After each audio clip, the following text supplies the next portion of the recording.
Pessoal, bem-vindos de volta, diretamente aqui do Transamérica Expo Center.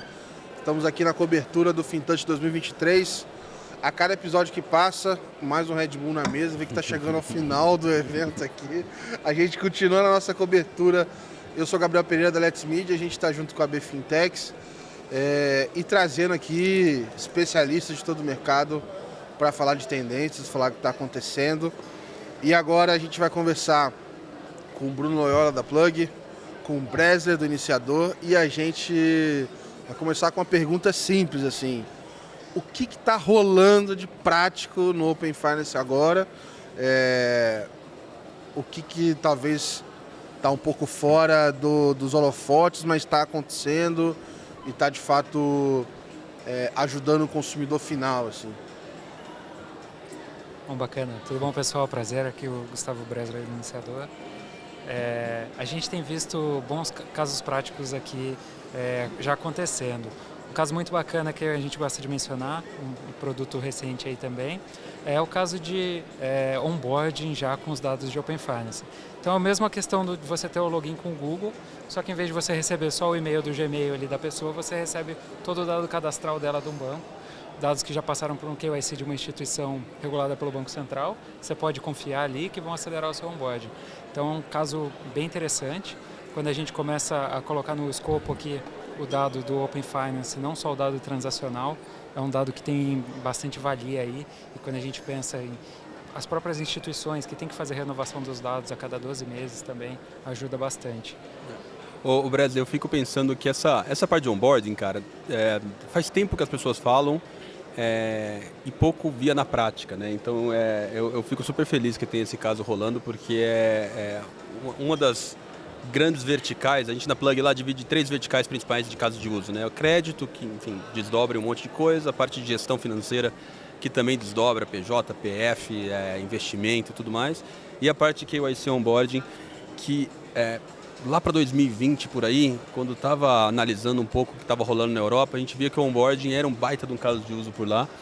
E aqui, cara, todo mundo falava de crédito, onboarding, estava meio esquecido. Não sei se você tem essa impressão também, Gabriel. A minha dúvida está assim, porque assim, o onboarding, ele tem diferentes níveis de necessidade, né? Uma instituição financeira vai fazer um onboarding mais complexo do que uma contabilidade. Sei lá, um site de jogos, sei lá, né? Cada um vai ter um nível de necessidade diferente. E aí, eu fico na dúvida, assim, onde é que o Open Finance vai... Até que ponto? Até que ponto que ele vai? Porque, assim, a minha tese era que, beleza, vamos conseguir abrir a conta com um clique. Essa era uma das propostas, né? E aí, vendo o escopo de dados que tinha lá, eu tinha entendido que não dava para abrir a conta com um clique porque faltavam algumas coisas. Aí a segunda hipótese era: consigo me alavancar em cima de um onboarding que uma outra instituição fez, e aí eu vou cortar caminho aqui e vou seguir a minha. Vou te dar um exemplo, então, que a gente consegue pegar outros casos práticos do Open Finance como um todo, que é o exemplo de uma corretora. E aqui a gente pode estender para iGaming também, se a gente quiser pegar o caso, por exemplo, de uma casa de aposta que você vai receber os valores lá dentro, que tem uma conta digital também, pode estar num VAS, pode estar em qualquer lugar. No começo, você já consegue fazer um KYC melhor, que é um ambiente que é propício a atrair fraudador, né? Então você já consegue ter um KYC facilitado, validar que aquele cliente tem acesso àquela conta, que é onde ele vai fazer o primeiro depósito dele. E os dados cadastrais é muito mais do que RG e CPF, né? Você tem dado de renda, que é aquele dado informado pelo banco, da ocupação. Se for uma PJ, você consegue saber quem são os sócios da PJ. Você tem dados de tempo de relacionamento, para saber se aquela conta foi aberta ontem ou foi aberta há 10 anos. Esse dado de tempo de relacionamento, eu acho que exclui muitos fraudadores. Você fala, o cara tem 15 anos conta ali. Normalmente fraudador é uma conta mais nova, numa carteira digital. Eu acho que é um dado super relevante para... Mas é que a forma assim, olhando do outro lado, assim, trabalhei numa fintech por um tempo, eu precisava estruturar muito desse processo. Quando eu olhava para o KYC, eu penso o seguinte: bom, eu posso usar isso aqui para reforçar o meu processo e eu ficar ok que eu não coloquei um fraudador para dentro, mas eu não posso usar ele só como o meu processo, porque eu tenho que fazer vários checks que eu vou ter que... Não elimina todas as etapas. Eu vou ter que mostrar legalmente algumas coisas, enfim. Como é que funciona esse equilíbrio assim na prática? Assim, é para todo mundo ou é em qual cenário que isso entra ou como entra? Porque acho que uma coisa é certa, não vai ser igual para todo mundo para usar isso, né? Vai variar com o tipo de risco de cada empresa ou instituição, né? Eu acho que também facilita muito a experiência do usuário, que é comum a todos. Então, eu acabei de baixar, encontrei um cliente que eu não tinha baixado o aplicativo dele ainda, baixei ali, aí tem todo aquele passo, preenche seu nome, preenche seu telefone, preenche seu CPF. Falei, puta, cara, pede para conectar contas, vai trazer essas informações. Além dessas informações, a empresa que está fazendo o onboarding vai ter muito mais dado ali, até para personalizar. Para fazer a segmentação, personalizar. O produto certo. Quem está fazendo isso aí é a Playde lá fora, o Network lá. O iniciador aqui. Que eles... Os homens aqui, ó. Que o que eu tinha entendido era o seguinte: dentro de todos os locais onde se é usado o conector da Playde, ele faz uma validação interna como se ele tivesse o birô próprio dele ali internamente. E aí é um onboarding distribuído para cada cliente. E aí ele consegue saber se é de fato aquele cliente dele ou não. Esse é um caso bem interessante. É que esse caso, nos Estados Unidos especificamente, tinha aquele lance de você fazer um depósito, aí depois de 2 dias você vai validar sua conta bancária, que você tem que falar quantos centavos foram depositados ali. Tinha o onboarding nos Estados Unidos era absurdo. Terrível. Aí a Plaid veio realmente resolver um grande problema que era isso aí. Mas aqui dá para facilitar e a gente não precisa só pensar no meio financeiro, em tudo quanto é aplicativo, em tudo quanto é aplicações de varejo e tudo mais, dá para facilitar. Hoje se eu tenho que digitar, se eu não posso logar com o Gmail, cara... E outra? Geralmente eu largo a parada. Assim. Então, tem a fricção, tem um... A não ser que seja tipo assim, o negócio do Detran, eu tenho que fazer meu documento do carro, não tem jeito. Até no do Detran, qualquer GovBR, você consegue fazer o login com o banco, cara, já é a mesma coisa, é a mesma experiência. Poupa tempo, todos esses produtos assim, já criou-se um costume que ajuda, inclusive, no comportamento do usuário. O GovBR, cara, me impressiona, assim, eu acho muito bom, porque acho que já tem esse estigma, o negócio do governo vai ser horroroso e tal. Cara, é muito bom.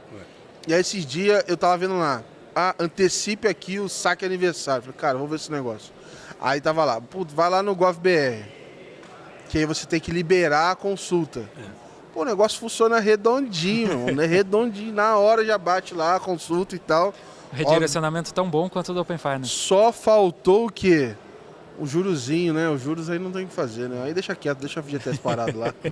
Mas, tá rendendo um pouco, mas tá rendendo. Mas a conexão ali e tudo mais, falei, cara, que coisa linda, assim. Acho que funcionou super bem a autenticação e como faz o processo e tal. Foi um case que me surpreendeu positivamente, assim, gostei de ver. É legal mesmo, eu gosto também do GovBR, me surpreendeu porque está em várias aplicações, né, cara? E tem o conectar com o banco no GovBR também, que é super interessante. Te deixa com a conta ouro lá, tem um prata. Inclusive eu fiz também já a contratação de uma pessoa que trabalha na nossa casa por lá. Você ficha a pessoa, faz toda a gestão, tudo online. Você não precisa mais fazer todos os trâmites lá, você consegue fazer tudo digital, simplesmente com essa validação do banco, coisa que alguns anos atrás era meio impensável, assim. E a gente fala de caso prático, cara, para você fechar uma conta de banco na França, olha, tudo isso, sistema público, você está falando no Brasil, mas para você fechar uma conta de banco na França, você tem que escrever uma carta de próprio punho e mandar via correio para sua agência, para o seu gerente receber. Se você levar na agência, ele não recebe. Não serve. Se você fizer impressa no computador, ele não fecha a conta. Como fazer Napoleão. Cara, como fazer Napoleão. Não, isso aí foi uma tática do time de growth para reduzir o churn. Com certeza. Com certeza. Foi para arrumar.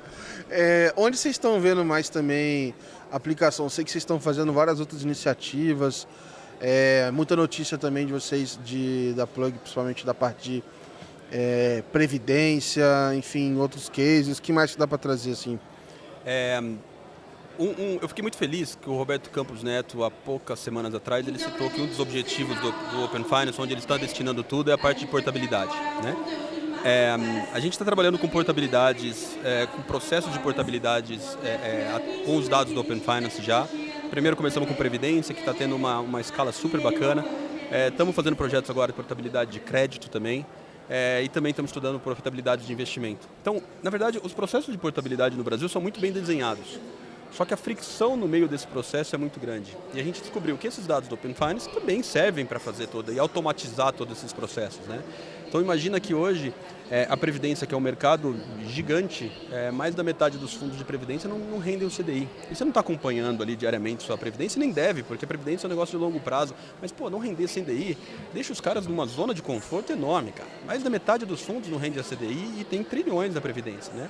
Então tem um estímulo ao rouba-monte, que é, em outras palavras, o que o Roberto Campos Neto está falando, que fala assim, vamos realmente aumentar a competição, permitindo que a portabilidade seja feita de uma forma mais fácil. Então a Previdência a gente já está nesse passo, onde os nossos clientes com poucos cliques conseguem fazer a Previdência. Hoje, para você fazer uma Previdência e trazer de um banco X, você tem que ligar para o gerente, pedir o número de processo da SUSEP, pedir o número de não sei o quê. A gente traz todos esses dados já estruturados da forma como precisa para subir no sistema que tem de portabilidade de Previdência, que funciona muito bem. Então é automatizar processo de alguma forma. Legal. Crédito, é igual, cara. Crédito é igual. Imagina que tem gente que pegou um crédito imobiliário a 13%, agora os juros estão baixando. Você fala, cara, você não quer pegar seu crédito imobiliário que você está pagando a 13%, trazer para cá, você vai pagar a 11%, eu te dou um troco ainda.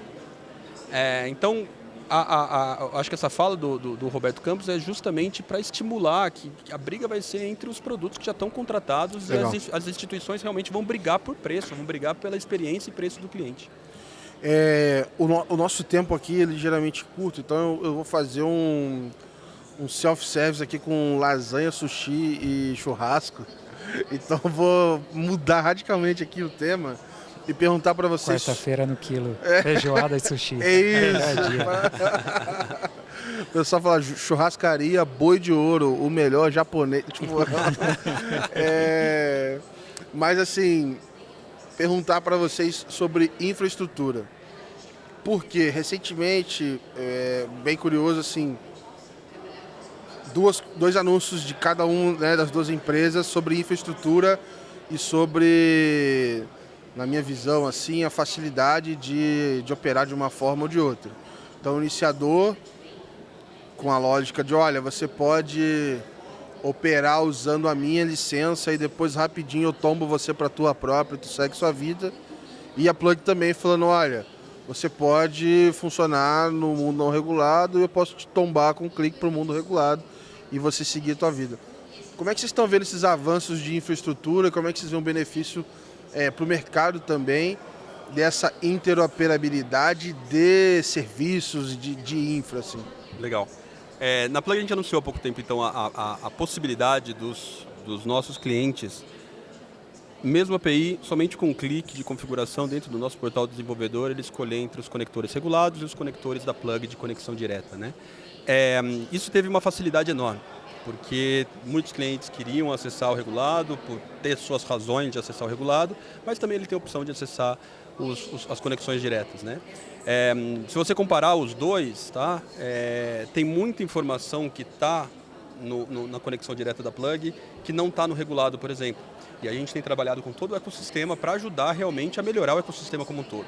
Então, se você pegar um extrato bancário da mesma conta que você conectou através da Plug, você conectou através do sistema regulado, você vê que a informação não bate. O seu extrato bancário não está sendo trafegado pelas APIs de algumas instituições. Tá? Então, tem instituição, obviamente, que tem uma qualidade boa, mas é um absurdo, né? Você pensar que o extrato que você está vendo no seu aplicativo, na sua web, não é o mesmo que você compartilhou, porque a informação ali tem banco que traz transação 1, 2, 3, 4, você não sabe que aquilo é um pagamento de conta, se é um pagamento de juros, enfim. Aí entra na discussão da qualidade dos dados, né? Então a gente está tentando já comparar e trazer para o regulador, falar, olha, tem coisas erradas aqui, eu sei que o iniciador também está trabalhando junto nessa para melhorar o ecossistema como um todo. Né? Com certeza. E esse input para o regulador é muito bom, porque ele não tem acesso a essas informações. E aí a gente pega a Plug, que tem acesso aos dois tipos de informação que consegue comparar, isso é ouro. Isso é ouro para saber como a gente consegue melhorar o ecossistema também. E para o regulador é o input que ele precisa também para conseguir fazer o monitoramento que está caminhando dentro do ambiente regulado. Na nossa parte de pagamentos, como você falou, a gente atende tanto clientes que são regulados, que têm a sua própria licença, e clientes que não são regulados, e alguns que querem passar a ser regulados. E tem uma questão ali também, eventualmente porque já tem a licença, porque quer utilizar em cima dela, pela questão de custo também, à medida que, se o risco não fica com a gente, o custo para você fazer uma iniciação de pagamento é mais barato. E a nossa estrutura foi feita de uma forma que eu consigo virar esse cliente muito fácil. Não tem retrabalho de tecnologia, o que a gente vai mudar ali de um para o outro nesse processo é mudar as credenciais de acesso, que é o Client ID, Client Secret de produção, e a URL que ele utiliza para fazer o redirecionamento de ida e de volta para o pagamento. São as duas únicas alterações que precisam ser feitas. E aí, durante esse processo, a gente sempre recomenda, mesmo para cliente regulado, que comece com a nossa licença. Porque ele vai testar, ele vai conhecer os primeiros clientes, aí ele vai entender como é que é o caso de uso. Nesse processo, puxa, preciso fazer uma logação na RanjoPix, demora 6 meses. Cara, já vai fazendo isso em paralelo. Preciso comprar o OpenID, preciso comprar a certificação XYZ. E aí ele vai fazendo isso em paralelo, a gente já fez isso algumas vezes, a gente dá todo o suporte. E na hora que chegar no onboarding do cliente, fazer o onboarding em produção no Open Finance, a gente já indica também as instituições, para ele não ter que ir até lá às vezes para Manaus, para falar com uma instituição que está lá em Manaus, que não tem um canal digital tão desenvolvido, mesmo no interior de São Paulo. Eventualmente já teve cliente que por conta própria, os bancos que foram indicados para ele fazer o onboarding não tinham ali as condições de fato. Então, todo esse auxílio nesse processo também, para a gente é indiferente. A gente está provendo aqui a infraestrutura para o nosso cliente, se ele vai utilizar a nossa licença ou a dele, para a gente é indiferente. O que a gente consegue fazer aqui é socializar a manutenção de todas essas integrações que a gente faz com cada um dos bancos. É interessante também, Gabriel, falar sobre... Tem gente que critica bastante o que é as conexões diretas ou não regulado, né? Mas é uma limitação de visão dessas pessoas que criticam muito grande. Tá? Então a gente está no evento da BFinTechs, Associação Brasileira de Fintechs. Mais da metade dessas fintechs associadas à BFinTechs e todas as fintechs do Brasil, elas não precisam de uma licença. Elas simplesmente não precisam de licença porque o trabalho que eles fazem não precisa. Com certeza. E a gente está... se você falar que limitar somente o Open Finance a instituições reguladas, você está limitando a inovação, voltando no tempo. Então, eu acho que a inovação real do sistema financeiro, de alguma forma, vai surgir de uma startup que, obviamente, não vai ser regulada do dia 1 e talvez nem precise. Então, é uma visão muito limitada sobre o poder que esse projeto tem para transformar os serviços financeiros do Brasil. Eu até não gosto desse termo não regulado, porque é regulado por LGPD, é regulado pelo próprio CAD, tem uma lei, né? falou, olha, isso aqui pode ser feito, inclusive agora você, Sim. Banco X, você tem que abrir uma API para fazer isso. Então, tem uma regulação própria, mesmo que não seja... O problema é que meio que, sem querer, foi meio que batizado e aí, por falta de um nome melhor, ficou com esse nome, mas é meio... Então vamos fazer o seguinte, Gabriel, ruim, você que é o maior influencer do Brasil, vamos passar de não regulado para conexões diretas com bancos. Boa. Aí não gera dúvidas. Porque, cara, dentro... Obviamente, né, no dia a dia, eu tô falando com as pessoas que já conhecem, né? Falando para já... Pregando para já convertidos, né? Aí você vai e fala e tal. Mas é isso, cara. Eu imagino para quem chega uma confusão danada, entender do que se trata, não? Porque dentro da conexão direta ainda, tecnicamente eu não tenho a profundidade assim para diferenciar, mas eu sei que existem várias diferenças, que a forma que você faz, enfim, não é... mundo de tecnologia à Exato, parte, não é todo mundo vem com uma tomada e liga lá e beleza, né? É isso. E tem eu ouço bastante seus podcasts e sempre vem aquela pergunta, puta, mas Open Finance, o nome, tem que falar que é Open Finance, tem que não sei o quê. Saiu um artigo interessante, até postei no LinkedIn, do Chris Skinner, que é um dos grandes nomes de futurismo dos serviços financeiros mundiais, que ele, curiosamente, ele falou que o Open Banking no Reino Unido também o nome é muito estranho. Eu falei, porra, mas aqui todo mundo falava porque era inglês, mas ele está falando lá porque o Open Banking fala, olha, Open Banking, o seu bem mais valioso você está abrindo, então muita gente já tem um certo receio. E ele propõe no artigo para mudar, de vez de Open Banking é para Better Banking, um banco melhor. Eu gostei da ideia, eu achei bacana, mas fica como dica aí para os próximos. Cara, eu gosto da linha da Austrália lá, do CDR lá. Tipo não tem nada de banking, né? Porque meio que assim, o LGPD de forma estranha ou não, de alguma maneira o pessoal meio que entendeu que, pô, é pra me proteger, o dado é meu, tira isso daí, eu faço o que eu quiser. É verdade. E lá fala assim, cara, o direito do consumidor, você meio que empodera a pessoa, sabe, desde o nome. E você já nem fala de banco no nome, entendeu? Então, o foco já é na pessoa. Foram muito felizes mesmo. Eu achei que isso foi um caminho legal, mas vamos pensando, a hora a gente acerta esse brand aí. É uma boa proposta para levar para o GTX da gente parar de chamar de área de gestão Open Finance e de área de conexão bancária já. A área de proteção de dados. É isso. Poxa, sensacional. Porque tu tá pensando, cara, no cliente, na lógica dele, né? Eu acho que é por aí. Pessoal, queria agradecer a participação de vocês aí. O tempo é corrido, geralmente a gente conversa por mais tempo, mas sensacional, sempre bom conversar com vocês. Obrigado aí pela participação. Tanto o sushi e a feijoada estavam ótimos. Né? Idem, meu caro, obrigado aí. Sempre bom trocar ideia com vocês. Um grande abraço. Prazer. Pessoal, continue acompanhando. Obrigado por acompanhar aqui nossa cobertura do FinTouch 2023. Um abraço. Valeu.